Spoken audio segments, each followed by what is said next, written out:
மீறி முந்திரி கன்றுகள் நடப்பட்டிருக்கும் பகுதிக்கு சென்ற மார்க்சிஸ்ட் கம்யூனிஸ்ட் செயலாளர் சண்முகம் கைது செய்யப்பட்டிருக்கிறார்.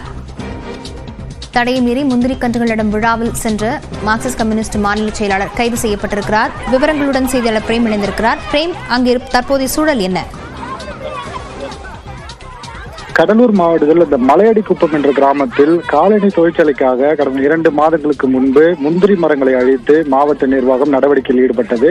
இந்த நிலையில் கம்யூனிஸ்ட் கட்சியும் தமிழ்நாடு விவசாய சங்கம் சார்பிலும் சென்னை உயர்நீதிமன்றத்தில் இது தொடர்பாக வழக்கு தொடரப்பட்டு வழக்கு நிலுவையில் இருக்கக்கூடிய நிலையில் இங்கே மீண்டும் அந்த அழித்த பகுதிகளில் முந்திரி காடுகளில் மீண்டும் முந்திரி மரங்கள் நடும் விழா இன்று நடைபெற்றது. இன்று காலை சிபிஎம் மாநில செயலாளர் சண்முகம், தமிழ்நாடு விவசாய சங்கத்தினர் ஏராளமானோர் இங்கே வருகை தந்தனர். ஆனால் போலீசார் தடுத்து நிறுத்தி வாக்குவாதத்தில் ஈடுபட்டதால் பெரும் பரபரப்பு என்பது நிலவியது.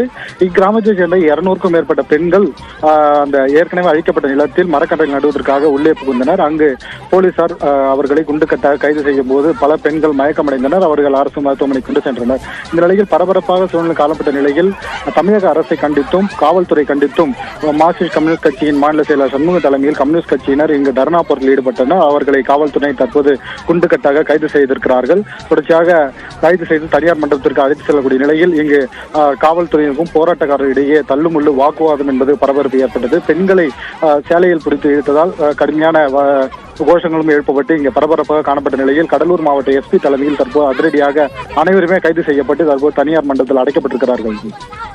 விவரங்களுக்கு நன்றி.